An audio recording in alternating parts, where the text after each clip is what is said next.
Yeah. I thought we didn't have text. I guess all the years in this was the last year. Gets to fill it out. The guarantee minimum. That's not great. You actually bet on the over. It's 6:30. Look, she looks nice, but y'all better take it down. All right, it is 6:30, so we'll call the December 25 regular board meeting to order. Stand and the pledge. Please to the flag of the United States of America and to the republic for which it stands, one nation, under God, indivisible, with liberty and justice for all. Okay. Honors and presentations. High school student spotlight, Dr. Luning. I'll start.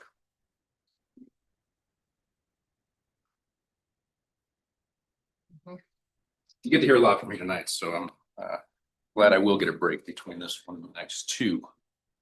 Make sure Dr. Berg keeps distance so we can not have any accidents with children tonight. But we start with our December Valley Park High School VIP Awards for our very important people that we have here and their families, and really excited to honor them in front of you guys tonight. So can I honor our first student for academics, Daniel Lutz? Come on up.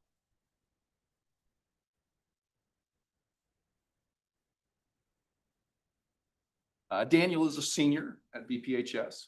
He carries a 4.228 weighted GPA. Throughout high school, Daniel has continued to take on a challenging course load, and he hasn't changed that this year. At a time when many seniors kind of drop down and don't take as many difficult courses, Daniel's taking 2 dual credit courses and an AP course. He's thriving in those as well as his other courses. Daniel also is not only successful here, but he works 25 hours a week at, got an Everett True Retirement Home. Just recognized last week for his 3 years on the job. Very impressive. Daniel plans to work towards a degree in the area of business and finance upon graduation. We're very proud of Daniel. Thank you.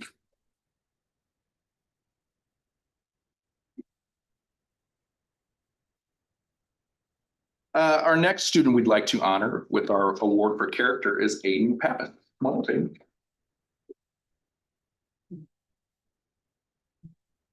I see just by kind of looking at him, Aiden's super quiet and a respectful young man, but he's diligent about his work and always willing to help others. For the past 2 years, one way Aiden stepped up was to help the scoreboard with the volleyball team. He was always there for them. He's a positive person, and he does his best to be helpful to all at school. He's pleasant, he's warm, his personality is genuine, and his concern for others is sincere. He's not only a good student, but one of our best Hawks that we have. After graduation, Aiden will plan to attend a community college to study fine arts and then move to a 4-year school. Very proud of Aiden.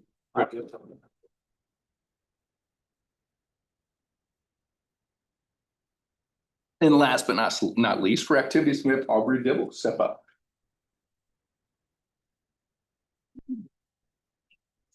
Aubrey is super involved, I think, as most of you know. She's been involved in multiple sports at high school. She's a 4-year letterman in softball, basketball, and soccer, and a leader in all 3 sports as she served as captain last spring in soccer, softball this fall, and now basketball this winter as well. Aubrey's character and determination are evident both on the field and in the classroom. She's also an amazing student with a 4.016 weighted GPA. Taking rigorous course load, even though this is her senior year. Furthermore, she's part of Student Council, BPHS Activities Council, National Honor Society, where she's an officer, and the Chick-fil-A Leadership Academy. After graduation, Aubrey plans to attend Mizzou and study occupational therapy. Thank you, Aubrey, for all you do.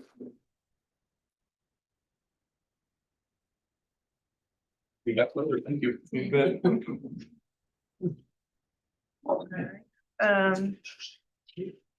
2.02 athlete activities of the month, Jake Rawl.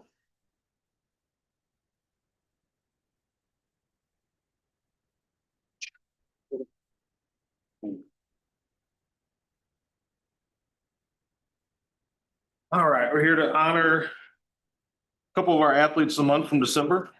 I'm going to bring Mr. Tim Coleman up first. Come on up there. Tim Coleman is the December Athlete of the Month. He is a four-year starter and co-captain for our basketball team. Once again, he has led the team off to a great start, including winning the 50th annual Valley Park Invitational Tournament, where Tim was named the MVP. So far, he's averaging 18 and a half points, which I'm sure it's gone up after scoring 42 the other night. A little over 4 assists and almost 5 steals a game. Tim sets the tempo for the team offensively and defensively. His energy and effort sets an example for his teammates, and his leadership keeps the team going in the right direction. Congratulations, Tim.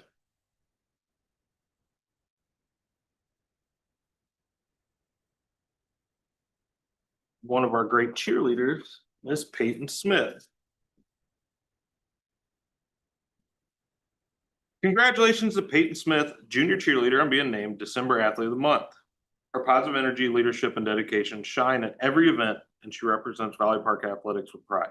She's willing to go the extra mile to help her teammates, learn new material, and is a great vocal leader during games and practices. Way to go, Peyton.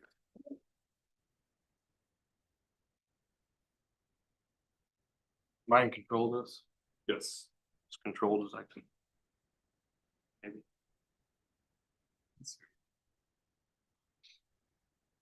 We'll get to see their lovely faces in a second. Moving on. We also would like to celebrate. Unfortunately, they were not able to make it. Both were homesick today, but we were supposed to do this last time in November, so we're going to do it in December. Our all-district choir members, seniors Isabel Inman and Jamisha Lewis, were selected to represent Valley Park at the All-District Choir Festival this fall. Students from all across St. Louis County auditioned in early October at Parkway South High School to qualify for the St. Louis Suburban Missouri Choral Directors Association District 5 Honor Choir. For the audition, students performed a prepared solo and from the required music list, as well as a sight reading a musical excerpt. Students with qualifying scores were selected for all district choir, which performed at Pattonville High School Saturday, November 8th. We'd like to congratulate Izzy and Jamisha.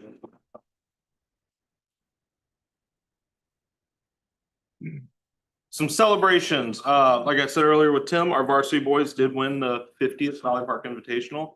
It's the first time ever we've won it in back-to-back years, which is really cool. One of our girls basketball players, Peyton Whitney, scored her 1,000th career point. I said it was our third ever. I got some heat for that. Apparently it's only our third since 1999. There's a couple other people who are like, I definitely scored 1,000. So it's up for debate, but it's still a great. So it's still an awesome accomplishment for her. The parade tree lighting event, we had over 50 kids participating between the band and choir. I thought it was awesome. They did great. And again, the district-wide choir concert was great. Again, we had third graders through seniors and all different performances. It was a really good job. And then today, it's not on there. Some of you probably saw on social media, Coach Tom Probst was named the District 5 NFHS Coach of the Year, which means he's one of 8 finalists for the National Coach of the Year through NFHS. So there's 8 or 9 different states that were selected are in District 5, and he was selected out of all of their coaches of the year. So it's a really, really cool honor for him. So Coach Probst's done a great job. Awesome. My last one, looking ahead, our girls basketball. We started this a couple years ago. We have a tournament over break. It's the 27th, 29th, 30th. Those start at 11 a.m. We play the second game at 12:30 each day. Our boys are actually playing on the 27th after against Bourbon. We play the girls and the boys play after. Then the boys turn around and go to Bourbon for a tournament starting that Saturday at the end of break. And then our winter band concert is in the middle of January. So still get a little break, but we're still going to be pretty busy. Thank you. Thanks, Tom.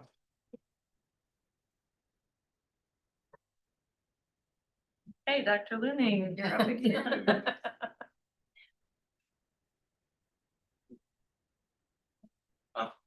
Stay for this. What you're missing.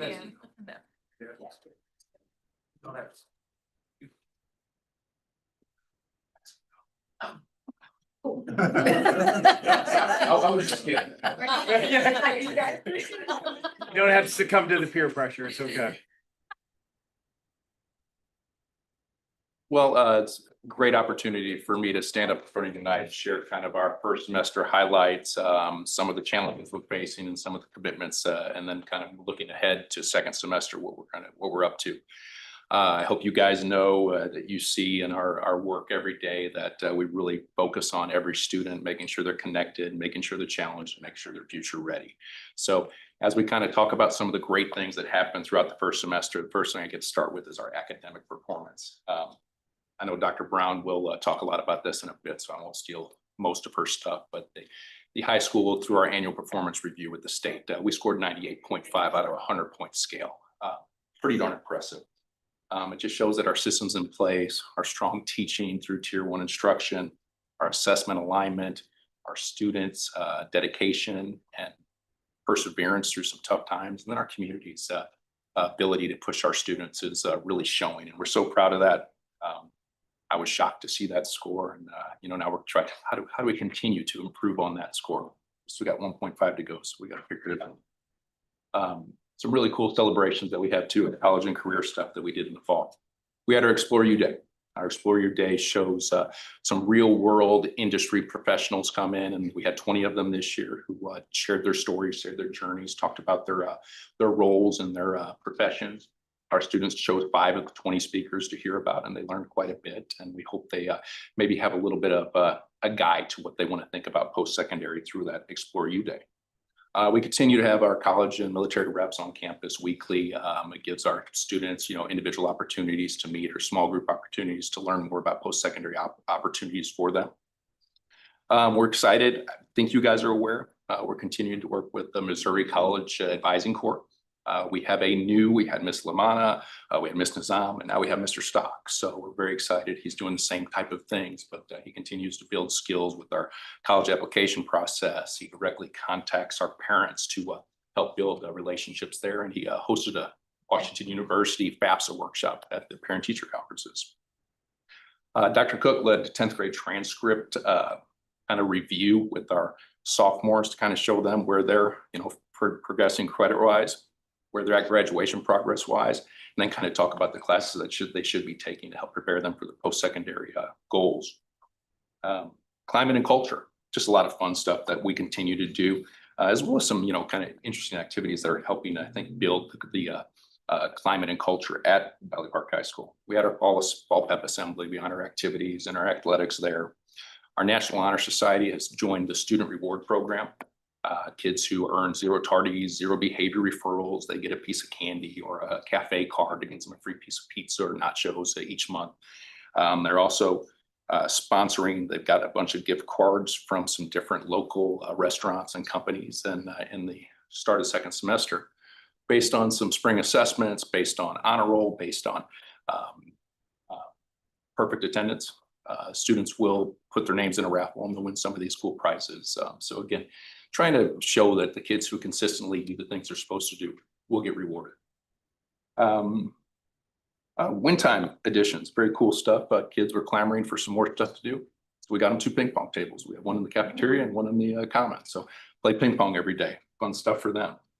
I'm sure you guys have driven by Twin Oaks City Hall, see the work our 2 kids and our printmaking kids did with holiday decorations on their windows. We added monthly grade level team meetings, which helped our academic culture. We do a lot of PLC work with content groups, but our grade level teams who are teaching the same grade level students, they don't really get a lot of time together. So we added 1 meeting a month for them to talk about cohorts of kids, individual kids, allows them to kind of create strategies for 4 or 5 classes of teachers rather than just individually trying to create strategies to help support those students. Our Best Buddies program was named Unified School Champion, shows our inclusiveness and the work that they do. Little Shop of Horrors was a great show. I know those of you attended, it was really very impressive. We had our World Culture Night. I know that was kind of a district type thing. It's just a high school. What a cool night. And our partnership with the World Bird Sanctuary was awesome. We did some services this semester to our community with the Heroes Breakfast. The NHS had their blood drive, and we had 2 different food drives that were student-led. So very cool stuff our students are doing. Last one is celebrations construction. Man, it's so cool. We get new furniture every day, and our teachers get excited. It's awesome. I mean, It's so cool. We did the first floor girls restrooms done as well as a gender neutral bathroom. We got blinds on the east side of all the windows on the east side of the building. I mean, it's such a remarkable transformation. And it's just like the little stuff, because when we come back in January, we're so excited to open up the 2 new science labs, the industrial tech space and the fact space. And our kids are getting opportunities to really do hands-on learning and be future ready with those spaces. So thank you again for that. Challenges, always out there. And you guys have heard me talk about this, I think probably all my 7 years here. Student respect. We're constantly trying to improve that score on our survey. Now we score right around the 2.5 to 2.8 range yearly. You can see 2024, we're at 2.87. We think with all of the different kind of activities we're doing, the celebrations I mentioned, we're making progress. We did a little pulse survey earlier in December, and we scored a little bit above where we are. You know, until we get to 4, I'm not going to be happy, but we're making progress, and that's improvement. I mentioned this last time I was in front of you. Making sure 90% of our students attend 90% of the time is a challenge. Our attendance rate is great. It's 96% every day, but we do have a cohort of students that we worry about because they aren't here 90% of the time. What we've done is our students success committee, they decided to take on our freshman class, and they've kind of taken the kids who are in the 80 to 87% range. They assigned a staff mentor to those individual students, and there's 7 of those students right now. They connect with those students and connect with their families, encouraging, checking in to make sure that they're getting to school. So we're trying to make some changes with that. And if that is something that we see increases, we're going to start doing that with all of our classes. So we're starting with just a small cohort though. One of the challenges, you know, I call it a challenge because we've all moved, right? It's a pain in the butt, packing up, you know, taking your stuff down, worrying about where you're going to put it, where you get to the next spot. So construction movement has been a challenge. But it's like that challenge of knowing, oh man, we're going to get some really cool stuff soon. So we can't wait to do this. And I can't compliment our teachers enough, our students enough, and then our construction partners. I mentioned this last time. We continue to focus on academics with all this stuff going on. I mean, you guys see the work that's going on over there when you drive by. It could be loud, it could be dangerous. We haven't seen any of that, and we continue to thrive academically through all that. Commitments. Some real quick commitments, staff feedback. Our professional development team committee, they've just decided to kind of take part of our staff meetings and introduce different high leverage teaching strategies that will help our students. So we introduce those through some of the activities, some of the things we need to talk about during our staff meetings. And they're real quick, easy strategies that a staff member that can go in the next day and implement in their classroom. So we're doing those things. I continue to get in the classrooms doing our mini observations, our formal full observations, but I also did a one-on-one check-in with all of our staff for first semester, kind of got a feel for where they were, some things that are going well, some areas of concern, and I was able to give them some feedback on moving forward. Never too early to start thinking about 26, 27, where Dr. Cook will come back in second semester, talking to each 9th through 11th grader individually about their schedule for next year, what classes they want to take. They'll look at their transcript. They'll look at their interest inventory. They'll look at, they'll talk about their post-secondary plans, and they'll start making requests for their classes. Then we build our schedule based on the requests of our students. And parent communication, I already mentioned earlier that Dr. Cook and Mr. Stock, they had the FAFSA presentation. I'm not sure if I mentioned that they made direct phone calls to our junior and senior families to invite them. And we had a good showing. We had 13 families there. That's up from usually we get 4 or 5. So 13 was a good showing for us. And we're excited about that. So excited that our grade level teams have decided in the spring to kind of take that and use it with our students who we may want to make sure their parents come to parent teacher conferences. Rather than sending emails, rather than, you know, just my updates, they're going to directly call a small cohort of students who we want to see their parents at parent teacher conferences and invite them directly. Looking ahead, Mr. Rawls talked about the winter band concert. We got homecoming coming up in January as well, January 20th through 24th. The pep rally is on Friday the 23rd. The dance is on the 24th. Construction, I'll come back in March with more updates. I'm sure Dr. Dills will continue updating you on all the cool stuff that's happening. You can kind of see a couple of pictures right there of our kids playing chess outside of the cafeteria. That's going to be the new new seating area outside of between the elementary school and the high school. We look forward to our kids playing chess in that type of facility starting next year. So I'll bring back more of those things, as well as kind of I'll focus on our post-secondary planning for the next meeting when I come back in March. Any questions you have for me? Good stuff. Great job. Yeah, Dr. Mooney, Thank you. Thank you. Dr. Mooney. would you like to give another presentation? Okay, about. I was really hoping you've forgotten by now. My show tonight. That's why I wore the nice jacket. Nice jacket. We're asking for money. And there's nobody here to catch you. Right. We still love you, Dr. Bird. I'm Thanks, real Pete. sorry. Just catching strays over there. I do get to talk about something too that's so important to this district, so important to us is the safety of the school district. So I'll give you a quick update, kind of using the same type of template as I used for the update, for the high school update, kind of talk about some celebrations, talk about some challenges, and then share kind of where we're going with this. I hope you see that we are really making sure that we're in a continuous improvement mode when we talk about safety. We're never satisfied. We always want to continuously improve our structures and the safety of the campus. So I'll start out with some quick data. We do the survey every year to our community and our parents. As you can see, safety has always been a priority here. When I got here, the work that was done in our buildings, we have a safe and secure campus. And it shows in our data, 83%, 84%, 85% of our parents, students, families all feel very confident that our school is safe. We know when students feel safe, there's a better expectation of learning. When our staff feels safe, they're going to focus on the kids. And those things happen here. So we're excited about being able to share that data with you and then talk about some really cool celebrations that we have as well. You may not be aware, but Ms. Gast and I, we did some trainings this fall. Part of Senate Bill 68 was a challenge, was you could either get MSBA certified or FEMA certified. So we decided we're going to do both. So we got the FEMA certification this fall.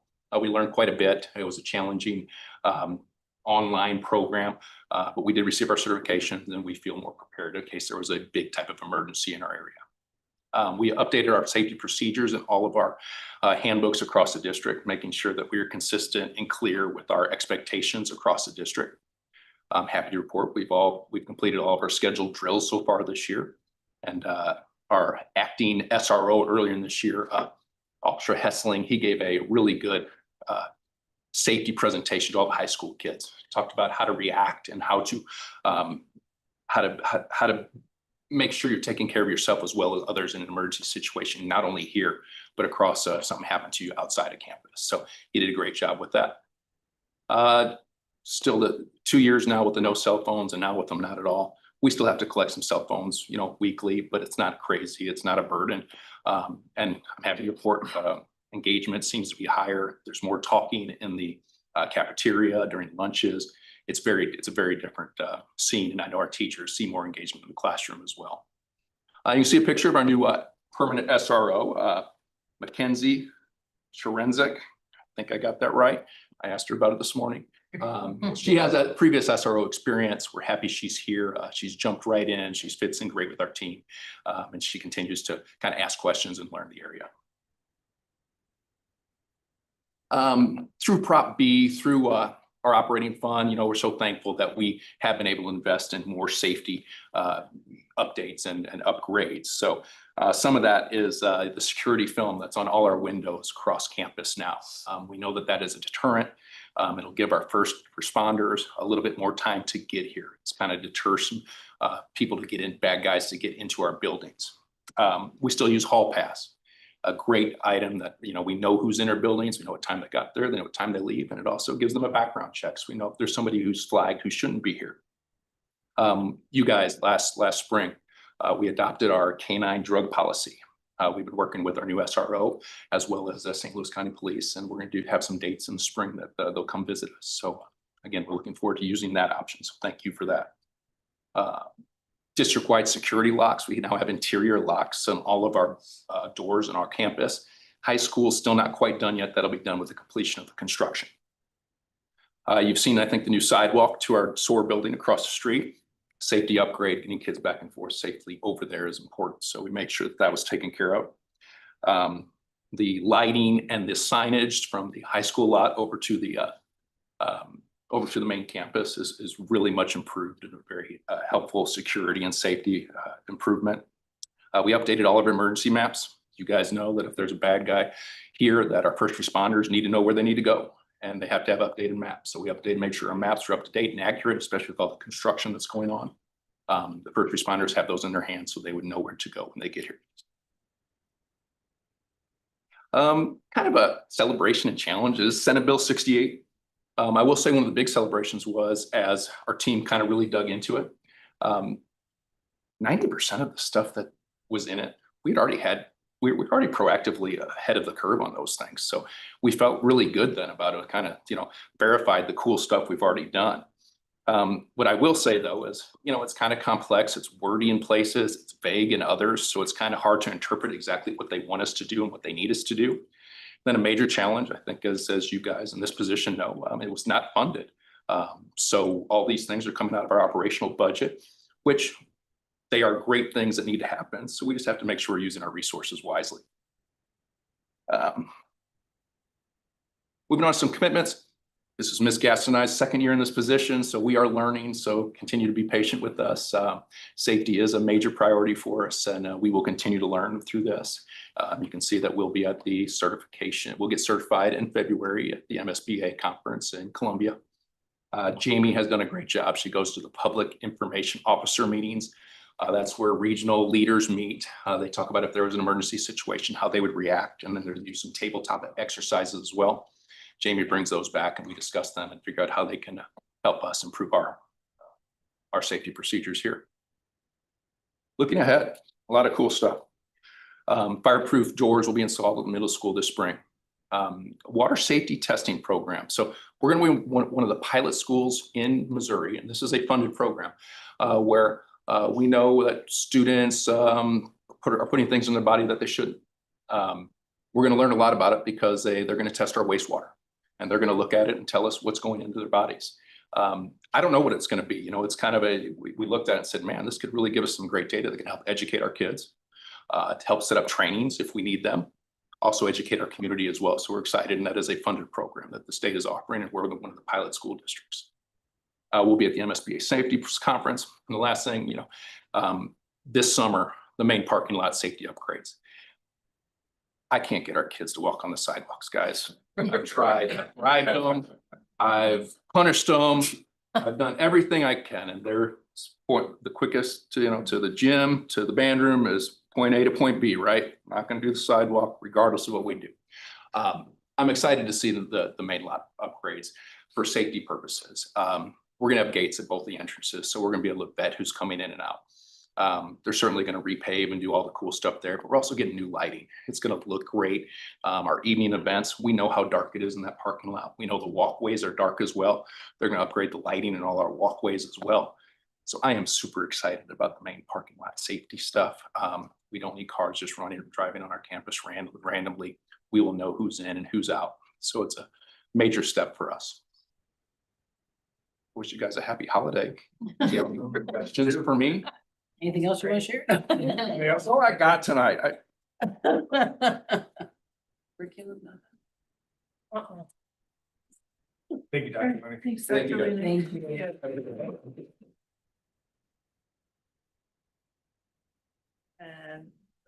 Teaching and learning report, Dr. Megan Moran.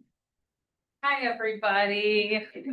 So good to see you. I have my alarm set. But I am really excited tonight to share with you our annual performance report, which comes to us each year. It actually used to come to us really, really late, but the state has done a much better job of getting us our data in a timely manner so that we can use it and actually improve from it. So we have some really great celebrations, and I'm excited to share that with you tonight. Am I controlling? This is so exciting. Okay. I want to start, I'm actually going to tell you a story about a student, one of our students, and I'm going to start with it, then I'm going to share some data, and then I'm going to wrap up with it. So we can really look at how this work and this data impacts our students every day. Because it's really easy to look at data. It's really easy to dig into the assessment data and think that's what we're all about. It's certainly not what we're all about. It is one thing that we do, but it tells us a lot, and it's a way for us to support our students. So I'm going to tell you about quote unquote Jane. She is a 12th grader here at Valley Park. When Jane started school here in kindergarten, we didn't have a kindergarten readiness assessment, but now we do. It's fair to say she would not have been considered ready for kindergarten. She struggled throughout her elementary years. She took advantage of a lot of our intervention programs. She was in reading intervention time and time again. She scored basic on the MAP assessment in all subject areas all throughout her elementary career and into her middle school career as well. So she was a struggling student. She was committed to Valley Park. She came to school. She had great attendance. And when she got to middle school, she started seeing different programs that she could be a part of. So she started taking different electives. She got involved in choir. And by 8th grade, she actually was in the advanced math track for 8th grade. So things started connecting for her. So I'm going to tell you a little bit about her high school experience after I share our data tonight. Okay, so just keep in mind Jane, our student Jane. So APR covers a variety of things. 70% of our APR score, so we get a district score and we get individual school scores. 70% of that is based on achievement data. So that's strictly our MAP and EOC assessments and how students perform. Part of that is their growth. So how they performed compared to where they performed before. Success Ready, which is like all of our things, like what assessments we offer, like ACT, Work Keys, ASVAB. It's kind of like your assessment suite. You get credit for offering more and providing more opportunities for students to take assessments that will provide them with future ready skills, as well as advanced credit. So it looks at our coursework like PLTW, AP credits, and the number of students who are taking dual credit or dual enrollment. And then graduation rate follow-up, which is that we follow up on our graduates to look at if they made decisions to go into a career aligned to their interests or go to college. That's 70% of the work. 30% of it is really what we call the behind the scenes things, having a CSIP or what we call a strategic plan, doing our climate surveys every year, which you hear about our pulse surveys. So that's our climate survey work we do. All of our documentation, which is the dreaded core data. It's a favorite part of my job, I know. And doing it on time and doing it correctly. And then things like ICAP, which is actually our 8th graders fill out their career plan in 8th grade where they think they want to go. And based on where they want to go, Dr. Cook kind of like monitors them, like Dr. Lillian had just said. And as they're deciding on courses, does this align to your, what your plan was? Have you adjusted your plan? How do we make sure you're choosing courses that align to your plan, and attendance? So that's kind of like what APR covers. I'm really excited to share with you tonight that for the 25, or what we call 25, so it was last year's scores, we scored an 89.2% total as a district. That's 5% increase just from last year. So it's an amazing big jump, huge increase. And then I'll tell you a little bit about where that lands. This data, which you can't see at all, that's on purpose. So you'll keep looking at me. So I should tell you. It will show you our 3-year progress. So the way MSIP works, when MSIP started, was that we would get like a 3-year composite score. So the idea was that they're no longer going to just rate us on 1 year's worth of like progress, but they'll look at how we grow over time, which is what we've been asking for 4 years. We said, stop just looking at us once, look at us over time. So the growth started in 2023. MSIP actually began in 2022, but that was the first year. And you can never use the first year pilot data to like classify a school district. So in 2023, we scored an 81.7. In 2024, an 85.2, and this year an 89.2. So we've only gone up, and we've gone up over 7.5 percentage points in the 3 years that we've been participating in MSIP. I like to say participating like we have a choice, but we don't. But that's incredible, incredible growth. When you break it down, remember I told you 70% is performance. This is just our performance score. So you can see that every year we have increased in our performance score. So that's looking at our achievement, looking at our growth. And the other really big thing that comes into play here is the work we've been doing with our assessments at the high school specifically, and offering Work Keys and ACT and ASVAB and AccuPlacer, and really looking at, we talked to you last year about the right time, right test. That's where this comes into play, as well as our coursework. So we get credit for offering PLTW courses, for offering AP courses, for having students in dual credit and dual enrollment. So all of those things, that whole package plays a role in performance. So you can see the hard work that the high school has done. It's a district approach, but that component all comes really from our high school. So we're really, really proud of all that performance of our students. This is just that continuous improvement part. Again, it's like attendance, it's core data, it's all the things. And we continue to do very well. We've always done well in continuous improvement. You want to know what holds us back from 100%? Attendance. So we continue to get 3 out of 4 points, which other districts would like be celebrating 3 out of 4 points, but we want to be perfect. So we want 4 out of 4 points. But that is the only area where we did not earn our points in attendance for 2 years in a row. So the only area is in attendance. So we're getting there. Like I said, we're 3 out of 4. Most districts would be really happy with 3 out of 4, but if it's not 4, we want more. This is so you can kind of see what I had mentioned in those tables that you couldn't read.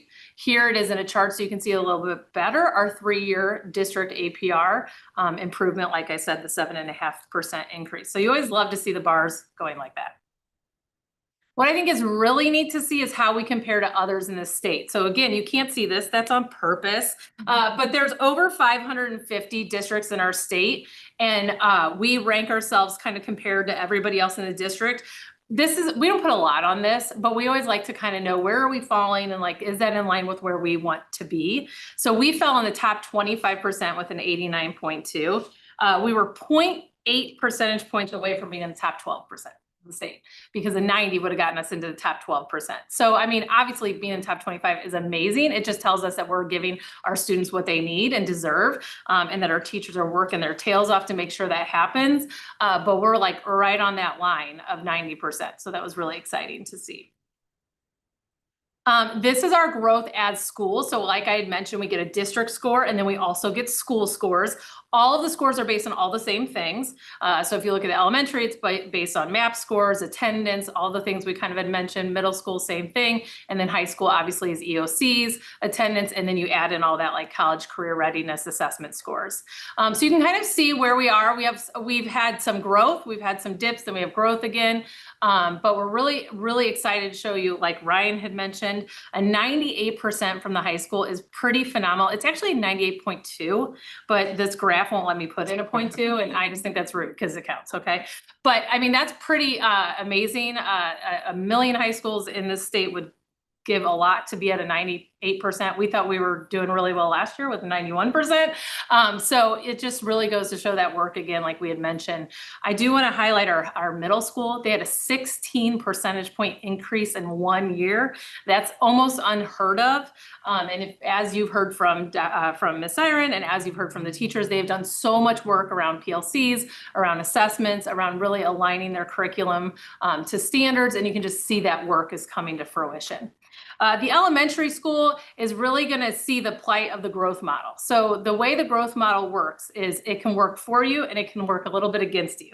Because when you have a really high year off of a low year, it's pretty hard to maintain that because the growth is based on how they did the year before. So if they did really well the year before, then if you have just a little bit of growth, it doesn't give you a lot of points. So you can kind of see that ebb and flow. We're continuing to do that work there in the elementary school, just like we are everywhere else. I will say, I cannot highlight enough the things that we've done since 2021 to get to this kind of data. This doesn't just happen. This is very, very purposeful. So we started in 2021 after COVID. We really started looking at how do we align our standards to the work we're doing in our classrooms. All these assessments from the state of Missouri are standards assessments. All they're assessing is, do the kids know the Missouri learning standards? So we really needed to tightly align our standards to our instruction. We did that. Then we looked at all of our curriculum, all of our core areas. We rewrote all of our curriculum, and rewrote is a nice word for redid the whole thing from scratch. And really looking at rigor in our curriculum. Then we went and looked at all new resources. So we looked at what resources are going to provide our teachers and our students with what they needed to make sure that that standards aligned work was going to matter, and was going to prepare them for what they were going to be tested in, but also what they were going to decide to do as they left high school. So all of that work happened. Then we purposefully built schedules that would support collaboration among our teachers, because our teachers told us time and time again, this is great, we are happy we have all this, but now we need the time. We need the time to talk about it. We need the time to analyze the data. We made sure we had benchmark assessment data, so we weren't just using annual data from the state of Missouri. I mean, all of these are things that are happening every single day. And now we're all the way to, we're making sure that our learning environments are showcase and demonstrate the level of the work we're talking about. You deserve to have desks that don't literally shake as you're sitting there. You know, you deserve to be in comfortable seating when you're in the school. You deserve to have learning opportunities. So all those things are how we get here. It's not just one thing. It's not taking this one test. It's not having a testing week. That's not what does it. It's all the offerings that we have and all the work that our teachers and our administrators are doing. So I can't emphasize enough what has gone into this work.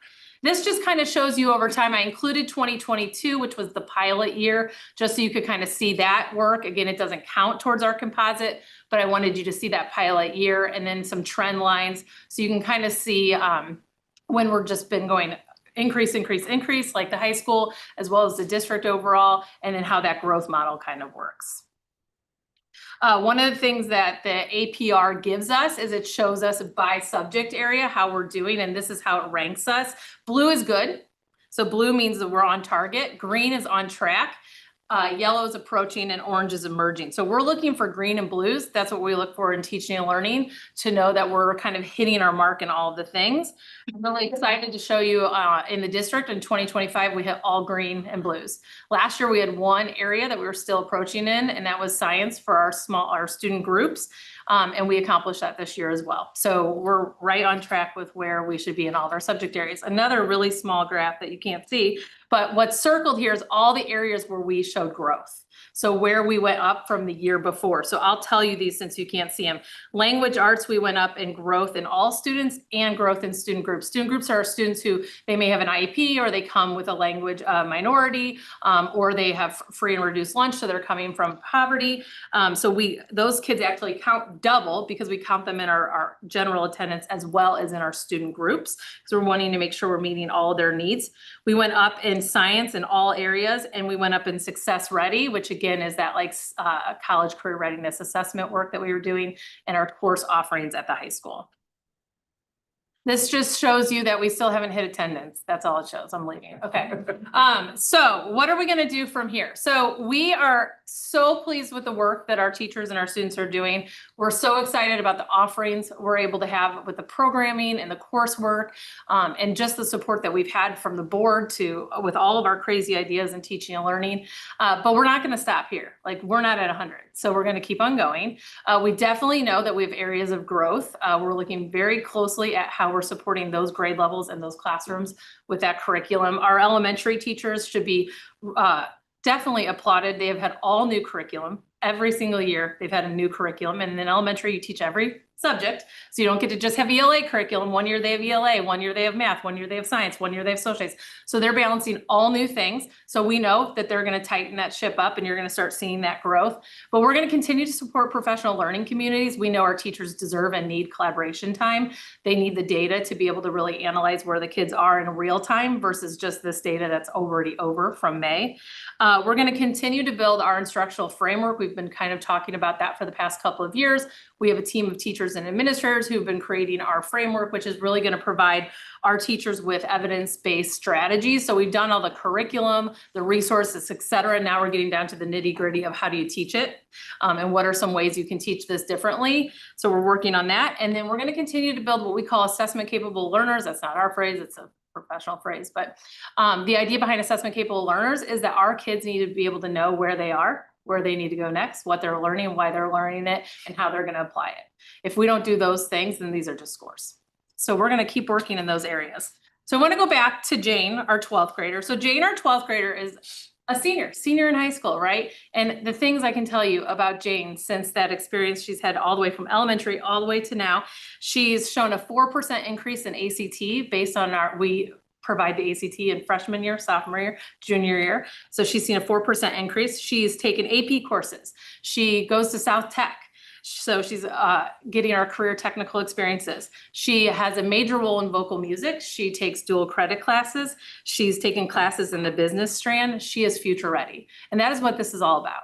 If we're not producing kids like that, then none of this data matters. So I want to congratulate Jane, but there's so many Janes in this district, starting in kindergarten all the way up to 12th grade, who are just doing amazing work because of the support we have for programming, the support we have for curriculum, the support our teachers have in the classroom, and the hard work that they're doing. So I can't thank you enough for that. Now, if that wasn't enough, let me tell you about our district literacy plan. It's required that I tell you about this. I'll tell you about it in about 1 second. So we created a district literacy plan. It's another unfunded mandate from DESE. We love those. Those are our favorite. But basically what we've done over the past 6 months is we've met with our teaching and learning committee, all of our ELA teachers in the district and all of our elementary teachers. And we've looked at like, how are we doing in literacy? Where do we need to improve? What should we focus on? And we've created goals.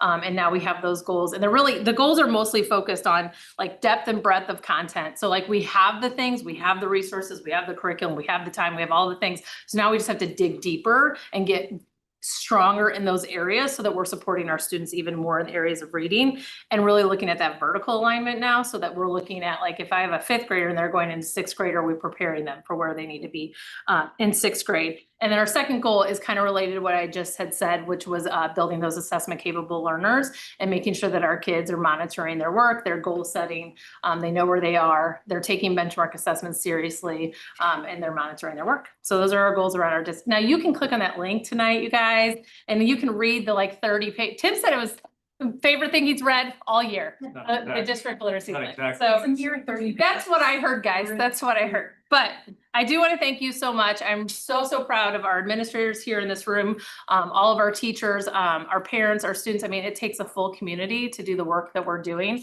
and I can't thank them enough. So I'm happy to answer any questions you might have. You guys, my timer didn't even go off. Becky's link's not working. She'd really like Oh, to yes. read that tonight. Oh, no. Take consent also. I was gonna say, Yeah, yeah, it's in there to read. And if not, I'll send it directly to you. Send it. You don't want to miss it. You don't wanna miss it. She'll read it tonight. All right, thank It you. actually has a everybody. lot of good information. Thanks, Just try to think about this.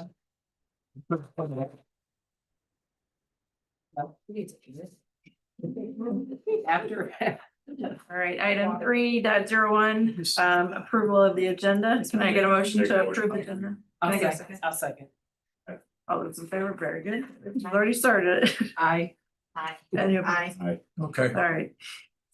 We're good on that. Okay, no public comments, nobody's here. Okay. We are moving on to consent items 5.01 to 5.03. Any items anybody wants to pull out? Okay. Can I get a motion? Can I get a second? I'll second. All those in favor? Aye. Right. Approved.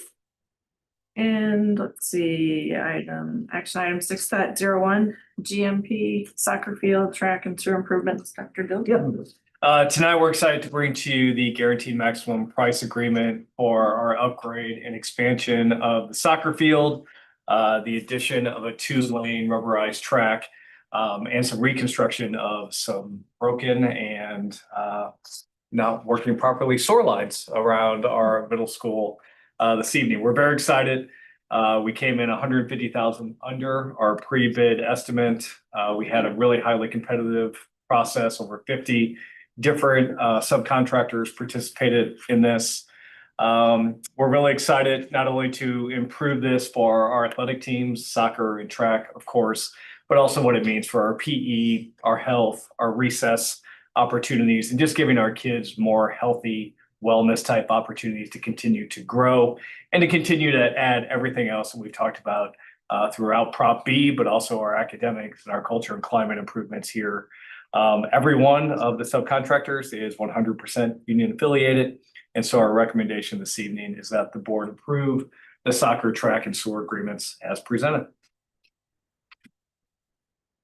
Okay, can I get a motion to approve? Make a motion. I'll second. Okay, Can I ask, could you give us some like rough measurements? I'm sorry. mhm. I can give you exact measurements. How about that? Is that better? I did look at the schematic. That's all right. All right, I just backed out. Nice. 1 second, let me pull it up here.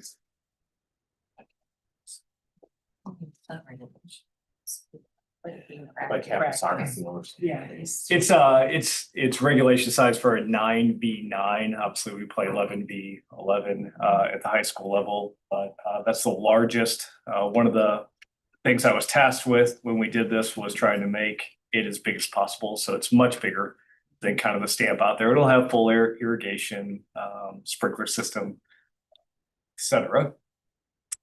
So the actual measurement soccer field is 210 by 135 wide. Like I said, that's the standard 9v9 pitch, which is 70 yards by 45 yards. And then the track is essentially 225 meters around. It's a rectangular track with curves.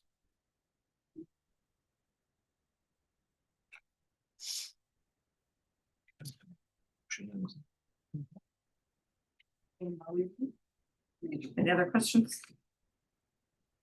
Okay, yep, roll call, Pete. Rich? Aye. And I'm an aye as well. Okay, public comments, no one's here, so I'm gonna. Good job. Okay. Can I get a second? I'll second. Okay, roll call, Rich? Aye.